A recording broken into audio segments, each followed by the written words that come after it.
یہ باہر کی سازش بہت کمزور ہوتی ہے اگر اندر کی روٹس جو ہیں وہ پکی ہوں. جو درخت پکا ہوتا ہے نا، باہر سے ہوا آتی ہے وہ اپنی جگہ کھڑا رہتا ہے. مسئلہ میرے نزدیک یہ ہے کہ یہاں پر اسلام کے نام پر گھروں میں، سوسائٹی میں، تقریروں میں جو زیادتیاں اسلام کے نام پر زیادتیوں کو اسلام بتایا گیا ہے نا. شروع میں نے کہا تھا زیادتی کو برداشت کرو اور آگے سے کچھ نہ کہو، کہتے کیا ہیں اس کو؟ صبر کہتے ہیں. یہ اسلام کے ساتھ مذاق ہے اور اسلام کے نام پر زیادتی ہے اور یہ فطرت کے خلاف ہے. اور جب ہم سوسائٹی میں اس طرح کی غلط ڈیفینیشنز کو عام کریں گے نا تو نوجوان کے ذہن میں آئے گا اس دین میں انصاف ہے ہی نہیں.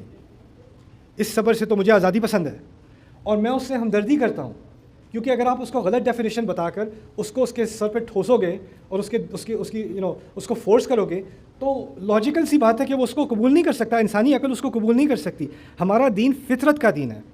اس میں جو بات ہو رہی ہے وہ عقل کو اپیل کرتی ہے، دل کو اپیل کرتی ہے، جذبات کو اپیل کرتی ہے، روح کو اپیل کرتی ہے، انسان کے اندر کے تمام شعبوں کو اپیل کرتی ہے ایک دفعہ میں.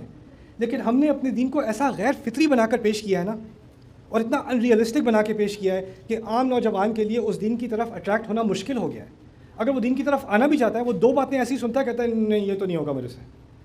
اور یہ چیز ہمیں اب توڑنی ہے، اور اس کا واحد توڑ میرے نزدیک قرآن کا دوبارہ سے رجوع ہے. قرآن کی طرف اگر ہم واپس آئیں گے نا تو جو روشن خیالی اس کے اندر ہے، جو انلائٹنمنٹ اس کے اندر ہے، وہ دنیا کی کسی ڈاکیومنٹ میں نہیں ہے، کسی دین میں، کسی مذہب میں نہیں ہے. یہی ہماری بنیاد بن جائے اور اس کی بنیاد پر تمام چیزیں، سنت واپس آ جائے، دین کی تہذیب واپس آ جائے. وہ ساری چیزیں جو ہیں یہ سیکنڈ ہیں، اس کا نتیجہ ہیں. جو درمیان میں ہمارے دین کے جو ستون ہے نا وہ قرآن ہے اللہ کا.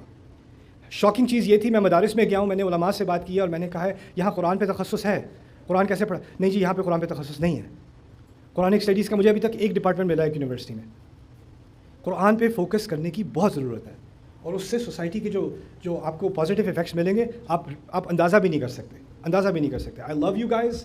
انشاءاللہ I will see you very very soon. I know you guys want more questions.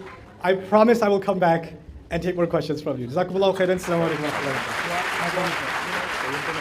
Allah.